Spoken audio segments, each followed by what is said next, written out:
Hey everybody, I want to talk about a product and platform that I absolutely love and our latest sponsor, Interseller, the prospecting and outreach platform of choice for recruiters and sellers. Whether you're doubling down on business development or recruiting talent, Interseller does all the heavy lifting of finding contact data, automating the email and follow-up process, and syncs all that rich data into 20 plus CRM and ATS platforms. Reach out now and get going on a 2-week free trial and let them know you heard about it from Adam on the podcast today. Check out the link on the website. Appreciate it. Welcome to the podcast, where we introduce you to incredible humans who share their journeys with the mission to inspire you to harness your own inner tenacity to drive your life and career forward. And now, your host, Adam Posner.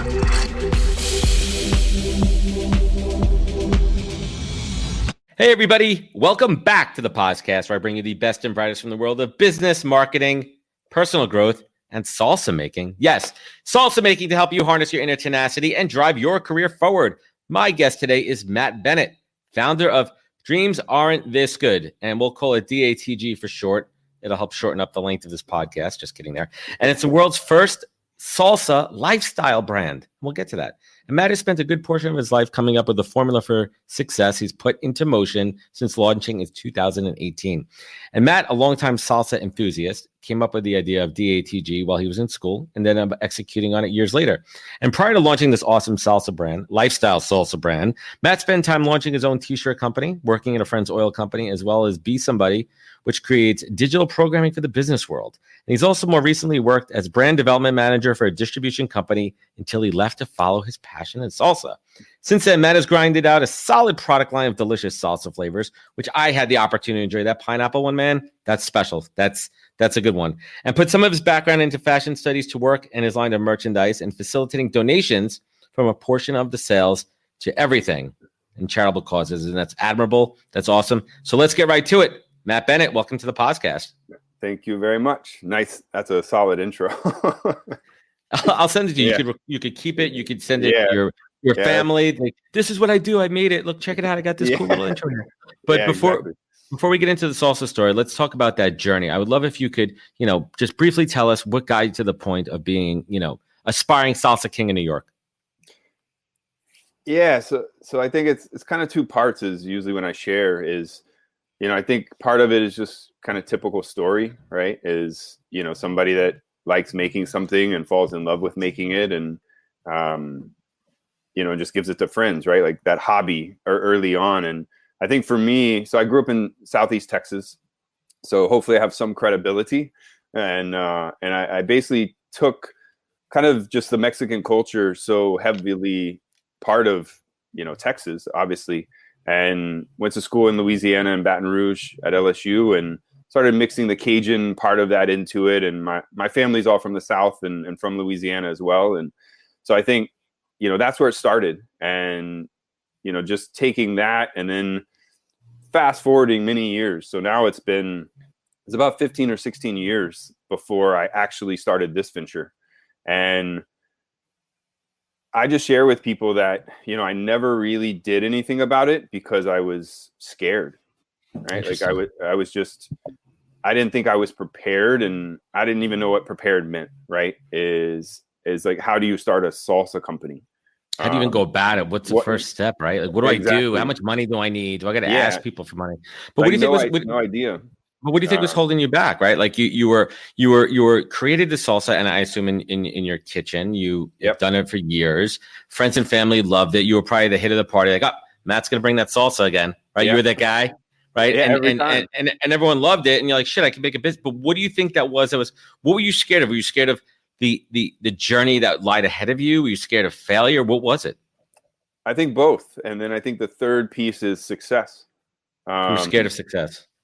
In a way, I think now today, I think every entrepreneur in a way, like I'm 100% confident, more so as we go along, right? And just life.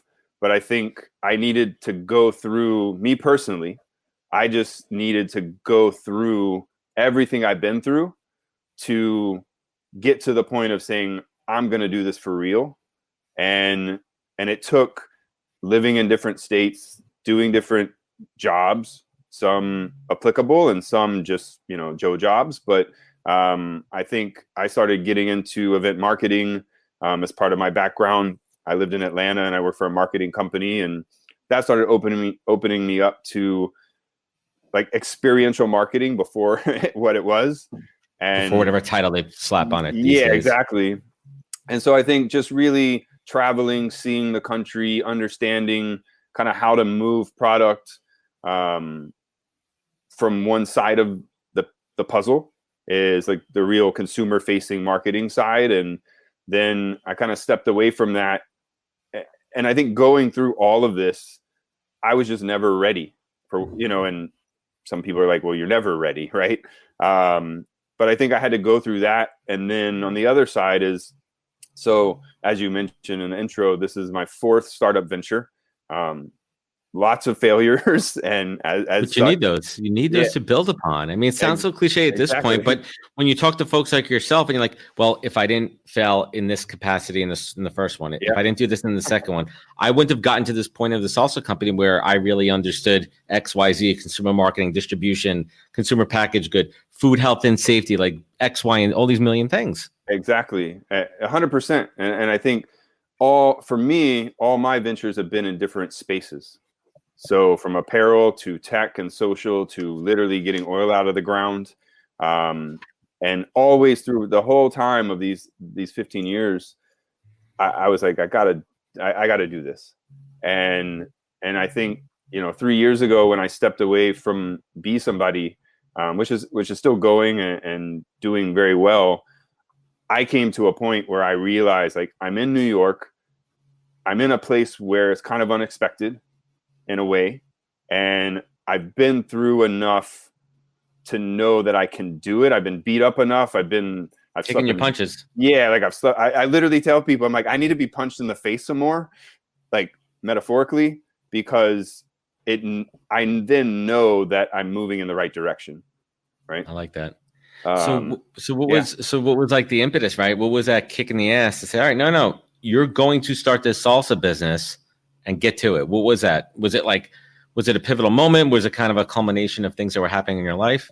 I think both, but it was a moment. So with the previous venture and Be Somebody, not to get into that, but we had gotten to a point. As much as you want, man. Yeah. So we had gotten to a point. I was 4 years in, and really kind of on the ground floor, small startup as well out of Austin, Texas. And we were looking to expand into New York.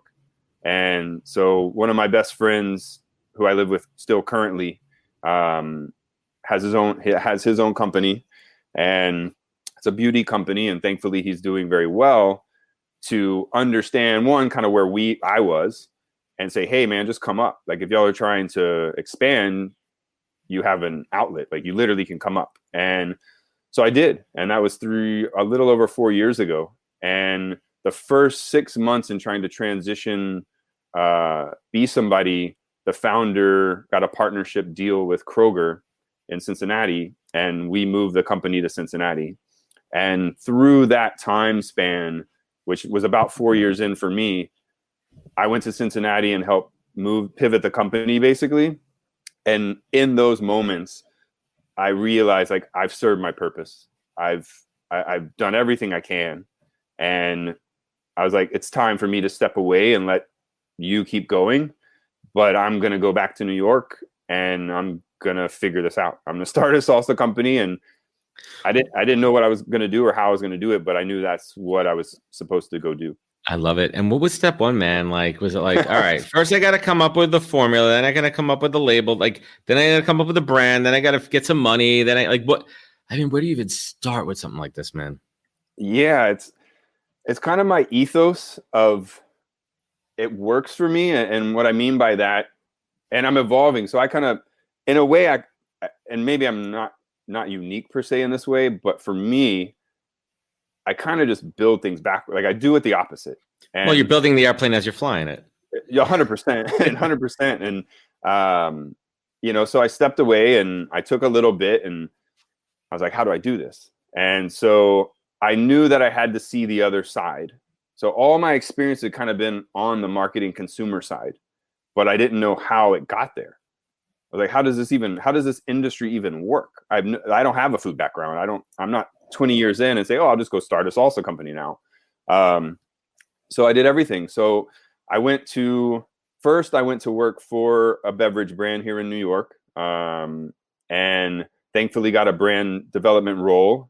Had all of Manhattan, literally went store to store to store, building the brand, talking to and building the those buyers, relationships. just building relationships and understanding how the product gets to the shelf, and then what happens when you need to restock it, and what are all the pieces and the players to, at least at a basic level, move a brand forward. And so very valuable, great experience. And after about 4 months there, I spent 6 months there. And after about 4 months, I was like, yeah, it's time to go. Like, I'm not trying to move up the ladder here. I know what I want to do, but I don't have the flexibility to go do those things because I have a job, right? And so I left there and I went to work for my buddy, his beauty company, and I just went to, do what I could there, and had the flexibility to then jump into this. So it was literally everything. Like, how do you take salsa, which I had 2 flavors at the time. So we have 5. We have 5 now. And I had 2 flavors, which is original, which is from college, and then the OG recipe. Yeah, the OG. The base. Then, yeah, exactly. And then we had the fighter, which wasn't called that at the time, but it's garlic cilantro. And I've been making that for a while as well. And so I took those 2 flavors. I was like, all right, I have 2 flavors. So here we go. And so I had to figure out, how do you take a fresh recipe and turn it into shelf stable? Right. How do you preserve something? How do you seal it? Like, how do you make this, right? It's one thing to take it to your friend's house for a Sunday barbecue, but it's a whole other thing to package it and ship it and warehouse it and mass produce it. Yeah, exactly. And you have to make that decision too. Like, do you want to go play the fresh game? Like, be in the cooler section, whole different price point, whole different logistics and process. Yeah. So you have to make that decision. And so for me, it was easy to make that decision because I knew the bigger play, at least I believe, the bigger play is the shelf stable side, looking at and shipping, e-commerce. Yeah, exactly. So just looking at that, and how do you take it from fresh to shelf stable, while what's important to me, or what's important to us as a brand, is, keeping the product clean, no preservatives, vegan. I want everything on my label to be simply red, right? Like, if it has blueberries, it has blueberries, or avocado, or whatever. That's blueberry flavor number 9. Yeah. Exactly. So I didn't know any answers to this. How do you get labels? You can't just do whatever you want on food labels. You can't just be like, there's complete FDA regulations on that. Exactly. So I went through that whole process. Name of the company. I was going to name the company something more on my last name. And that has been it up until living in New York and starting this. What was the original name? So my nickname, well, some people call me Benito, which is basically a combined version of Bennett, which is my last name, with a Louisiana, like Cajun French, EAUX, right? So Thibodeau, Boudreaux, Benito. Right. And so that's just kind of stuck around. And so that's what I was going to call the company. And then I realized, I was like, nobody even knows what that is. Like, how do you say it? There could be some miscommunication there, right? From a brand recognition standpoint, which is critical. Yeah. Like, what's the domain on that? Right. Like, so I just, they're going to be able to spell my website, right? Like, exactly. These are serious questions. They are. And I'm just talking with my friends, and I'm like, this does not make sense. Like, nobody's going to know. And just through the journey of going to stores and starting to learn, and through the process of it, I've really taken from my past experiences and said, and this vision started showing up. It's kind of we're at the beginning of it still today, but I really started looking at, and the company Dreams Aren't This Good, which is what we have today, was a tagline of Benito Salsa Company. One day, this is like 2011, maybe. Mm-hmm. And I was just like, dreams aren't this good. I was like, that's an amazing tagline. And it's always stuck with me. And as I started looking at things and pieces started to come together, I was like, I'm just going to call the whole company Dreams Aren't This Good. Let's roll with it. I don't even know what that is, but I started, figure it out. But the main thing is I knew that, I did my research, right? Like I went to as many stores as possible, and kind of doing rogue research while getting paid, honestly. But I started looking at it and I was like, nobody has really taken this approach to a salsa brand that I know of. You've seen it in beverage. You've seen everyone take the bottle first approach. Let's take the high end design. Yep. Let's make it stand out, because the whole thing is disrupting, right? Like you're going into a category. You said, listen, salsa we have, and correct me if I'm wrong here. You have your PepsiCo brands, right? You have your Tostito brands. You have all the stuff that everyone's familiar with. Correct. Right. And then you get a couple of like these organic-y looking things that are out there that are super expensive, like the organic peanut butter kind of shit that's out there, right? Like, and all that. And you're looking at the labels, and those look homey and nice and kind of made in someone's kitchen, everything. And you said, how am I going to stand out? What the hell is the consumer's going to think if they see a big black label on their salsa? Is that going to stand out to them? Like, what was that thought process? Yeah. And I take a lot, I credit my experience with Be Somebody a lot, and my friend and the founder there, because, just from a branding and kind of hustle point of view, like understanding that you have to do this. You have to figure out something, right, that is going to make you different. And it's interesting in this space, and this is kind of really getting into it, is let's go for it. I had to look at, so the salsa industry is a $1.3 billion industry, which most people don't know that, right? Like that's massive. Yeah, people love their dips, man. Everybody eats salsa, but no brand loyalty, zero. Is it just whatever you feel is on sale, whatever looks good to you, whatever you could grab? If you're going to 7-Eleven last minute, you got to grab your salsa and chips and beers. Yeah. I mean, I literally in our deck, and I tell people, it's like, I just buy what's next to the chips. Right, because people are either, to your point, they're either making it like someone loves to make salsa and they're making their own shit, or they're just getting whatever they can in the store. And if something appeals to them, right, if it looks good, what they're feeling, there's no loyalty. There's zero loyalty. And the Tostito stuff is fine, but it's so bland. It literally is a Coke and Pepsi of salsa. There's nothing wrong with it. It's nothing wrong with it. It's fine, but it's not for everybody. Yeah, 100%. And this is to me part of the driver, right? Is how can you build something? And this is what I'm looking at before even launching the company. I'm like, okay, Dreams Aren't This Good. Nobody knows it's a salsa company. So strategically, I'm doing that, right? Because I want it to have the potential to be more, right? You're not limiting yourself by calling it Benito's Salsa Company. Correct. Exactly. It's not about me, right? Like this is not about me. It's about the product, and it's about the brand, and it's about what it can be by other people. And so I kind of know that. And I looked at it. How do we apply that to our brand? And how do we start coming up with something that's totally different? Because the black and white stands out. I mean, it's simple, right? I mean, I went as cool, looks premium, and depending on your market, it's going to catch your eye. Correct. Yeah, and I mean, I've gone as let's show it. Move the camera a little bit. Let's see the logo on your shirt, so people who are watching this on video, right? Like that's a label, right? Something like that. Pretty much. Yeah. I mean, you can see it in the back. Like those are our branded boxes. And I'll link everybody to this. Don't worry, we'll get to that. Yeah. So I mean, I just started looking at all these pieces, either organically based on my experience, or literally looking at the shelf, and I'm like, none of this excites anyone. Right. The red, the yellows, the greens are all kind of blending together, all this color palette. Because that's the thing. If you think about merchandising, and we're talking with your friend, the roommate in the cousin, you have to stand out. Correct. Branding equals differentiation. How do you stand out in a crowded, loud space? And you said, I'm going to go black, man. Yeah. And I think, I mean, I've gone as deep as like even Brooklyn. I'm like, and in New York. And I think this is what we're very focused on infusing into the brand is, I mean, I think the colors of Brooklyn are black and white. Yeah, look at the Nets, man. Exactly. Like Jay-Z has a massive influence, but I think just that's where it fits. I mean, everybody in New York wears black. It's kind of just taking the ethos and the essence of what is here, and then how do we put that into a product and brand in a space where nobody's doing anything exciting. Right.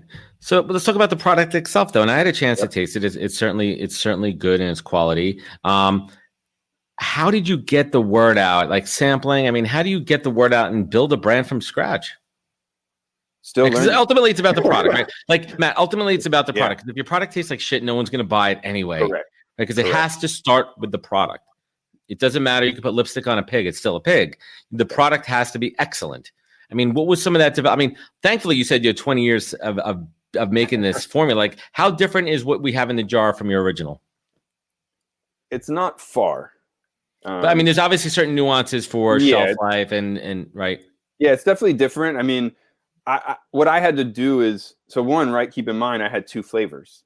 And when I went to launch and actually was able to say, okay, we're going to put this out now, then I had advice, was like, you really should launch with 3 flavors. And I didn't have a third flavor. Why 3? What was the thought process there? Well, the thing is, like in grocery, for example, or just markets or whatnot, is, 2 products, 2 lines, basically, right? Like if I have 2 water bottles, they're gonna get lost, right? There's just a mass. 3 is a good number. It's an odd number. Yeah. So you start and buyers, and this is what was told to me, was, okay, you need 3. You're probably going to be able to get more accounts. You're going to get the shelf space that you need. And it's noticeable enough. So I made the Just Dance, which is the jalapeno pineapple. And it's good. Thank you. And that's, so we launched with those 3.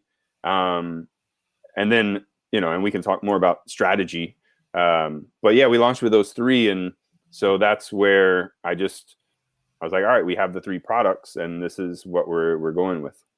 Yeah, I love it. So what was like the first store that said, Matt, we believe in you. We're going to give you a chance here.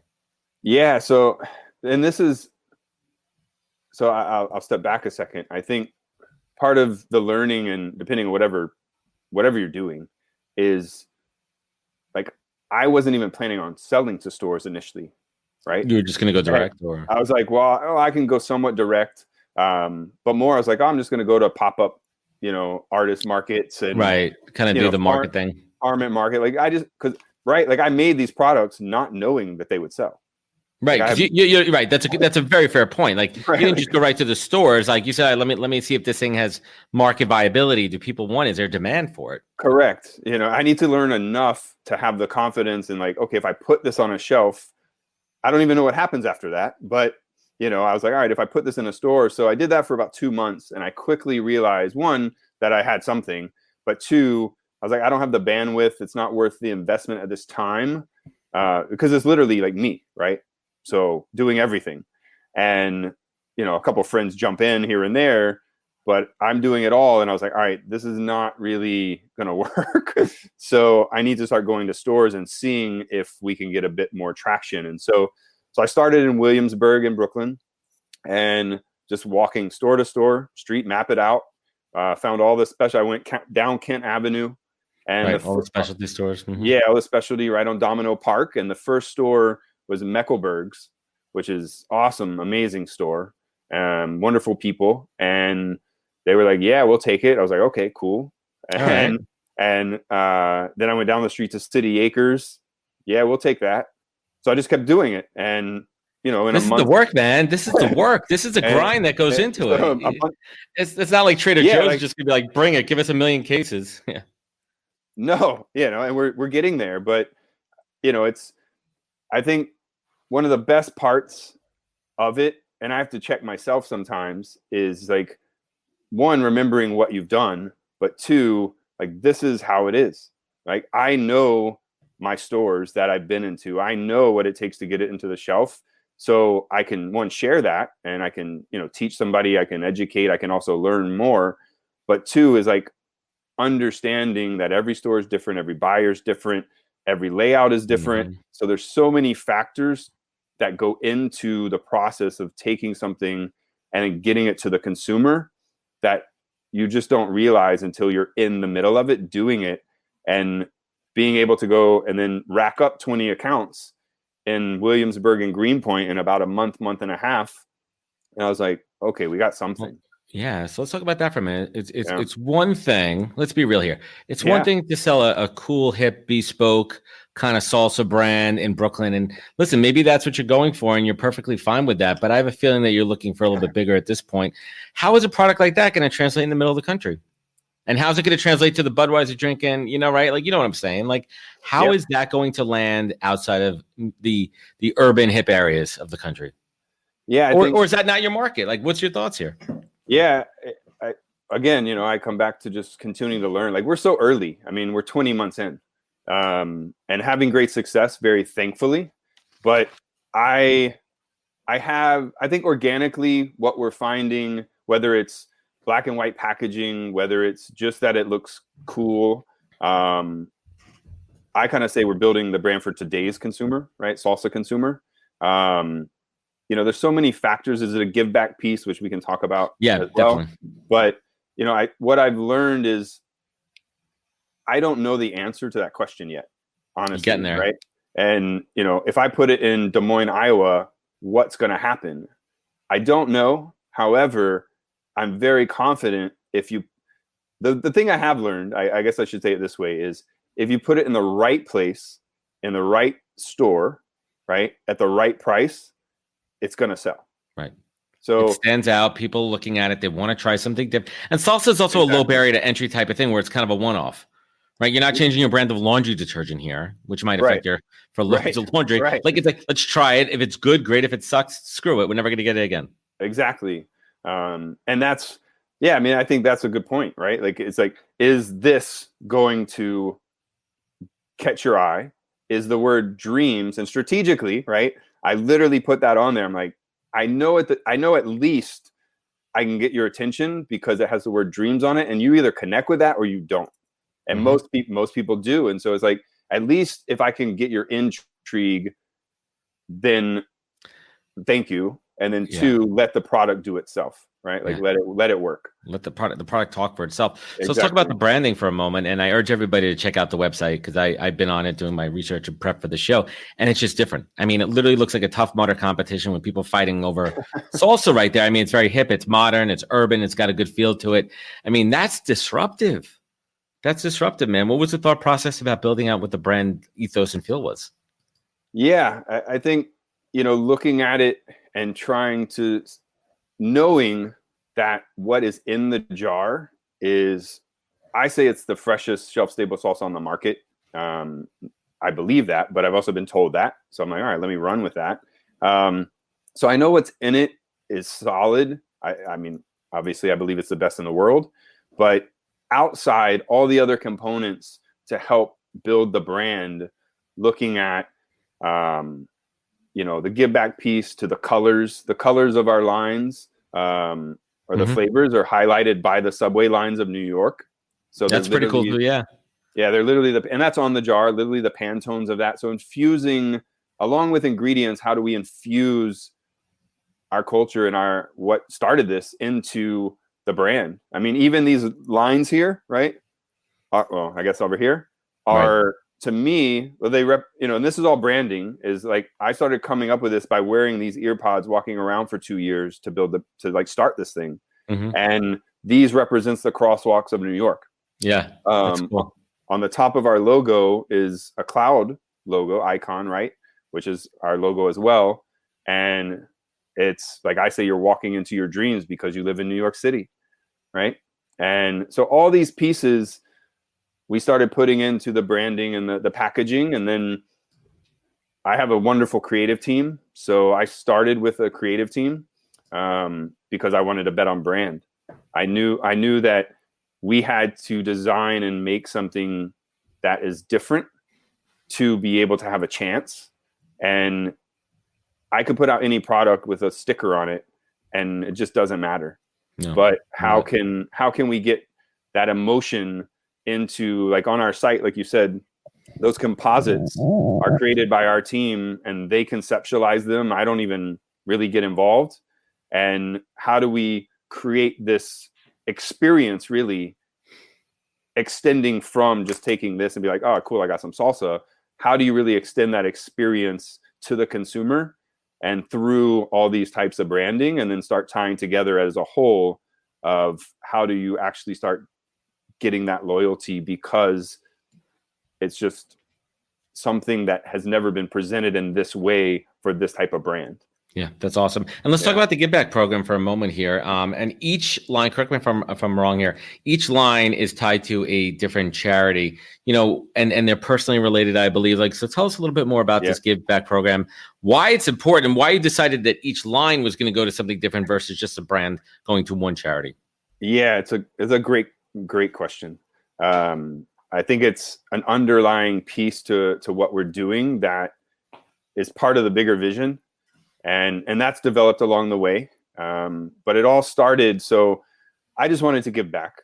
I was like, it's kind of just me. And I'm like, there's got to be a way to do this. But the challenge initially was, we have a glass jar, right? It's heavy. It doesn't cost, $1 to make this thing, right? Or yet. But I think I had to find a way to do this, because you can't do the Warby Parker or the Tom's model. It's just, I'd be selling $25 jars of salsa. Right. Buy one salsa, give a very needy person who needs salsa. Right. So I really, and this is exciting to share, because I 100% believe it's a unique way in building a brand. But it's also just diverse in the sense of how do we reach more people to share that, right? And so what I started doing was I looked at it, and so we had the original. So I was like, I want to give back. I need a partner. And so I went out to Hunger Free America, and I partnered with them. And this is before we even had the product. And they're like, yeah, I love what you're doing. I was literally making and bringing them fresh jars of salsa. I was like, this is what I want to do, And they're like, cool. Yeah, if you want to kick us some money back, sure. Great. Yeah. Well, that's an interesting point too. Not all partners will just say yeah, right? They want to make sure it aligns, right? They want to make sure that it makes sense. Exactly. Do the brands share DNA per se? Right. They're kind of licensing, I'm licensing their logo in a way, right? I mean, you are leveraging them for your branding too, because there's brand association. Exactly. They don't want to just slap their brand on anything, right? Exactly. You're not selling vape pens, right? They don't want to. Yeah, exactly. So I started looking at it, and I was like, all right, we have a base, but then I was like, it's got to be bigger, right? And then this is just me personally, my vision is very big, and so I was like, I think we have to reach more people. How do we do that? And I came up with the idea, and I've kind of done this backwards as well, where music is a huge inspiration into the brand, and myself and the world. And I really started looking at it. So I took the ingredients themselves and the name of it. I was like, all right, the original. And then we take Hunger Free America. We're a baseline food and beverage company, right? CPG food company. So let's just keep it simple. And then I said, how are we going to donate? And so I started honestly just when I was going to Starbucks, I see the Ethos water there. Mm-hmm. And so this was part of it. And they donate 5 cents to every bottle sold. And I was like, all right, that's interesting. And then if you go and look at food products, there's no laws, there's nothing on the label that says recycle this jar and get 10 cents or whatever for every water bottle. Bottles, which I still don't understand. I'm like, I could. It's still glass. Same thing as a glass beer bottle. Exactly. So that's a whole nother thing where you could change that in the industry, but basically I came up with, if we can take 5 cents for every jar and or bag at this now, because we have tortilla chips, and donate 5 cents to a partner, then over time, obviously this is a long game, and that starts to add up over time and creates massive impact. Mm-hmm. So the way we're doing that, and now the strategy we have is, so original is partnered with Hunger Free America. And then I came up with the garlic cilantro is called the Fighter. And this is really where I'm trying to take the company is, one, we focus on flavor and not heat levels, just for anyone watching. Right. It's not like mild, medium, hot, right? Exactly. You're doing flavors. It's a flavor. That's a key differentiator here. Yeah. And that's about experience, right? So every flavor, you're like, oh, this is pineapple. You start thinking of it. So, and giving the flavors personality, but also tying the the flavors to the partner. Like, how do you do that authentically? Mhm. And so we went out and created the Fighter, which is named after the Fighter by Gym Class Heroes, inspired by, as I was walking around listening to these. And Gym Class Heroes is from New York. And so that's one side of it. And then the other side, I was like, how do we find a partner that either they might have been involved with or that would connect authentically? And so we partnered with MTV Staying Alive, which fights HIV and AIDS, and hence the Fighter. And I love then, it. yeah, and then Just Dance, which is the most obvious. A lot of people don't know this. So I appreciate like being able to share it, is because the story is growing. And how do you take, now we have Just Dance, which is named after Lady Gaga, is inspired by, and it's also the NQWR line.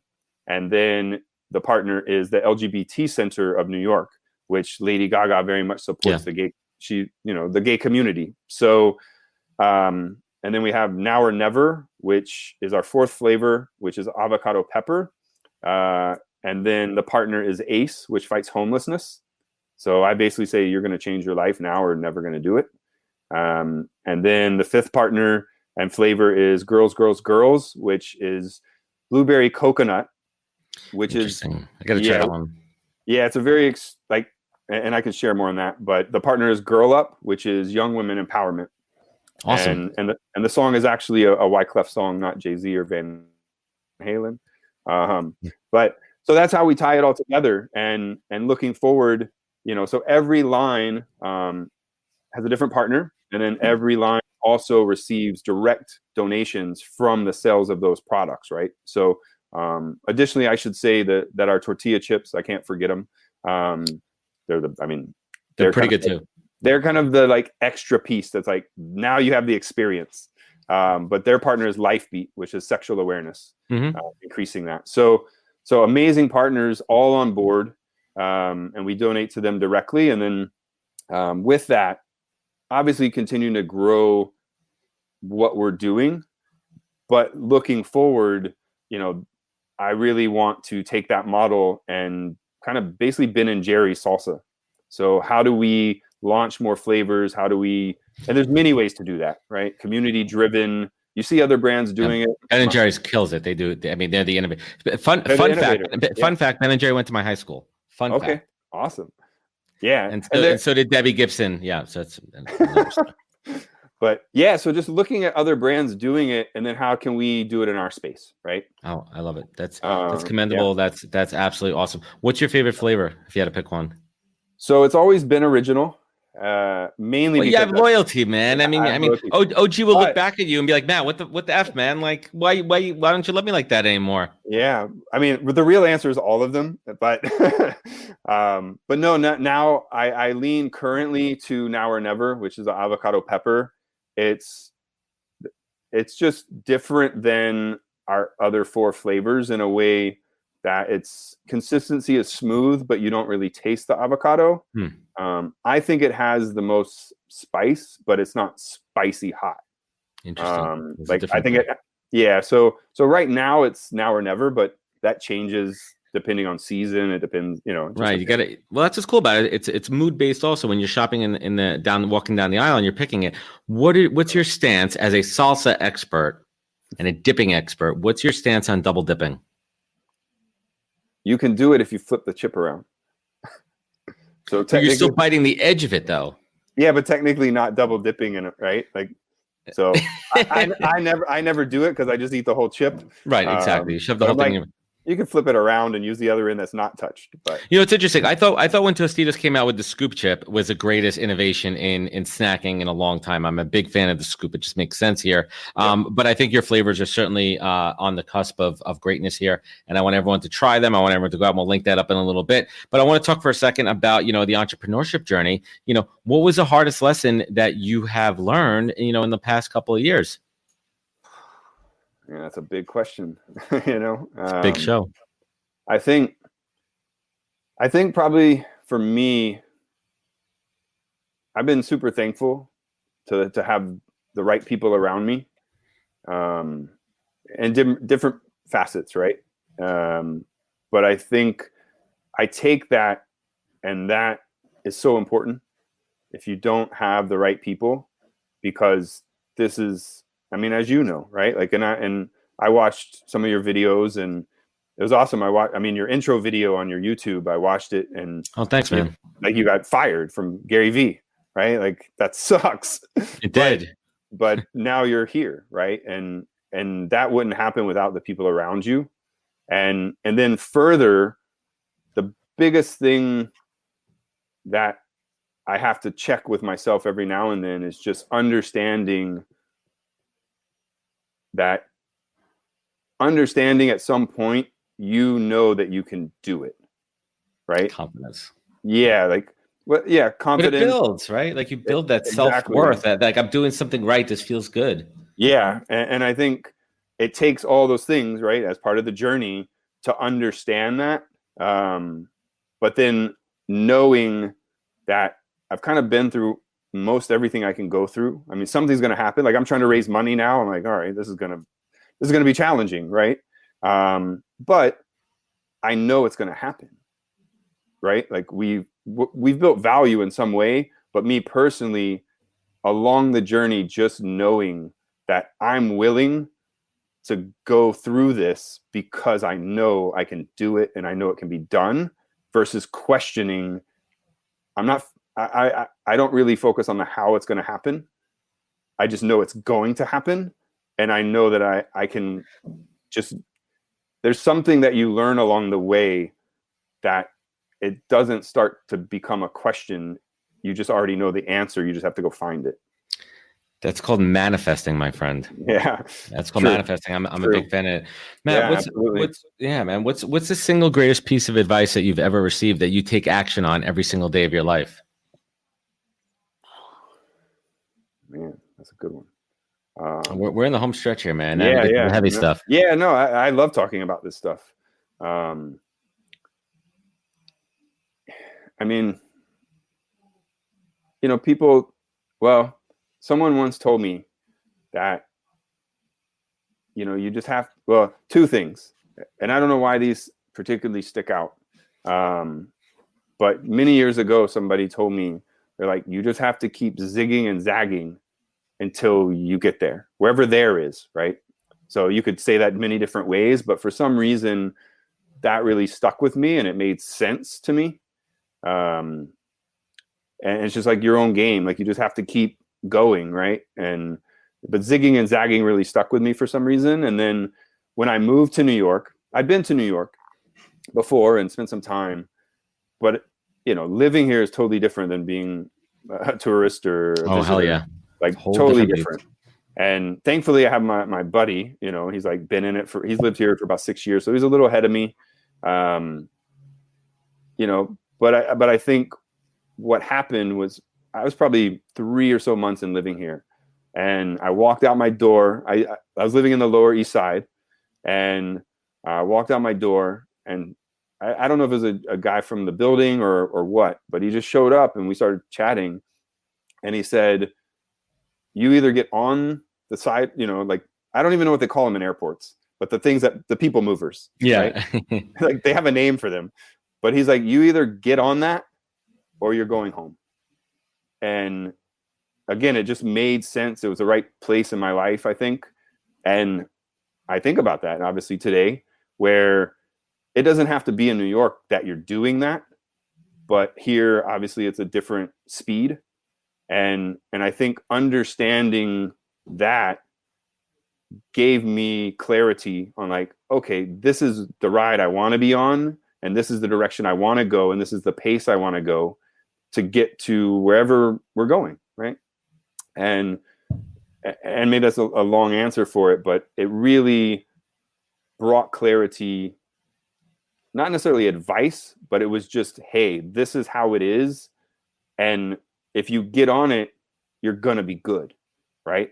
But if you don't, you're going to go the opposite direction. I'm like, I'm not going that way.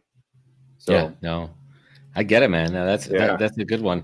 And what I've been hearing, for the last 43 minutes is there's this one word that keeps kind of resonating in my head, and is this word authentic. And I think it really comes across strong in you.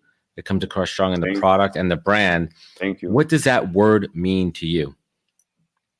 Oh man, we could get into some combo on that. You know, I think in short, Well, you don't want me to over edit the show, believe me. yeah, no, in short, one from two sides. Like one, I know that is way more prevalent in the world today. Like with everything recorded, you know, it's just where we are, right?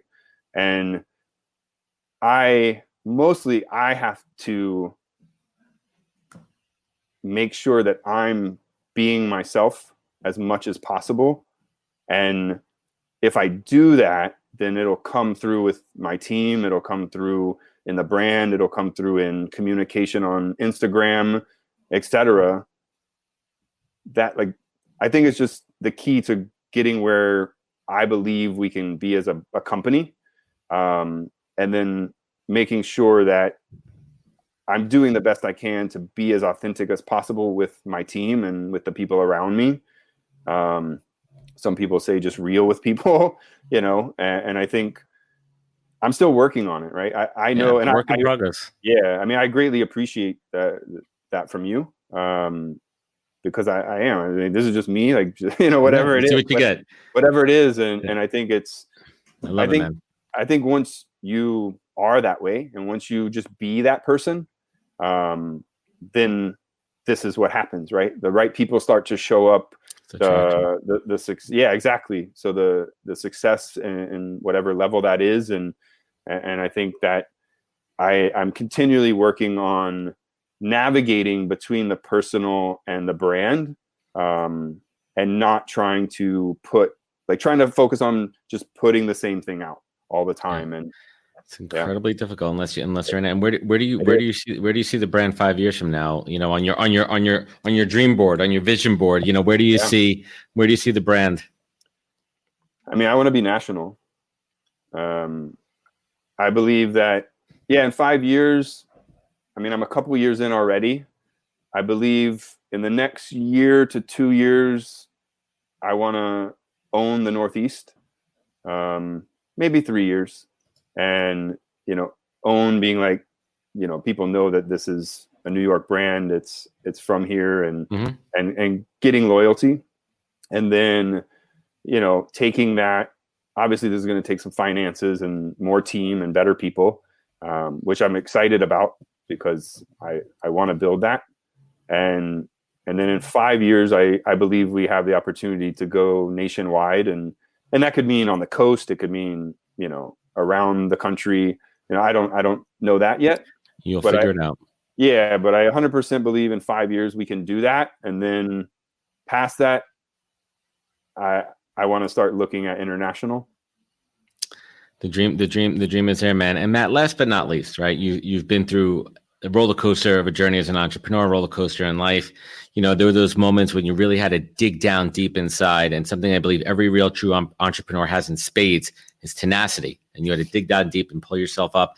And now looking back on it, I see cases of the product behind you. You're wearing that logo and brand that you created so proudly, and the future is bright.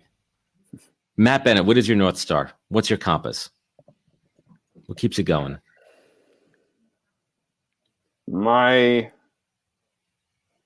I think for me, I really believe that if I'm here to create something that people get to share. But ultimately for me I'm very driven by what I think can be done, whatever that is, right? Mm-hmm. And I look at what's the greatest opportunity that I can conceive of for whatever I'm putting my energy, passion into. And I want to be the one that is driving the vision of it to create something in a way or in a space, whatever you want to say, that has never been done before.